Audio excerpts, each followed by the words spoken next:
নমস্কার, আমি অনন্যা। ফ্রান্সের সমুদ্র তট, বিলাসবহুল হোটেল আর তার মধ্যে বলিউডের glamorous queen Alia Bhatt. Cannes film ফেস্টিভ্যালে এবার শুধু তার লুক নয়, বরং এবারে চর্চার কেন্দ্রবিন্দু হয়ে উঠেছে তার থাকার জায়গা। সম্প্রতি সোশ্যাল মিডিয়ায় একটি ভিডিও ভাইরাল হতে দেখা গিয়েছে, যেখানে দেখা যাচ্ছে আলিয়া ভাট এক বিলাসবহুল হোটেল থেকে নেমে গাড়িতে উঠছেন। কোথায় থাকছেন আলিয়া ভাট? ভিডিওটি দেখার পরই দর্শকদের মনে কৌতূহল জাগে। জানা যাচ্ছে সমুদ্র তটের এক বিলাসবহুল হোটেলে থাকছেন আলিয়া, যেখানে দেশ বিদেশের বড় বড় তারকারা এসে প্রতিনিয়ত থাকেন। এই হোটেলের সবচেয়ে বড় আকর্ষণ হলো এখানকার দারুণ সি ভিউ, অত্যাধুনিক সুবিধা এবং প্রয়োজন। আর সবচেয়ে চমকের বিষয় কি জানেন?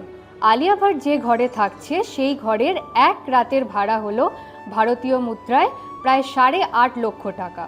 তবে এসব ছাড়াও এখন সব কিছুর মধ্যমণি হয়ে উঠেছে আলিয়া ভাটের কান লুক।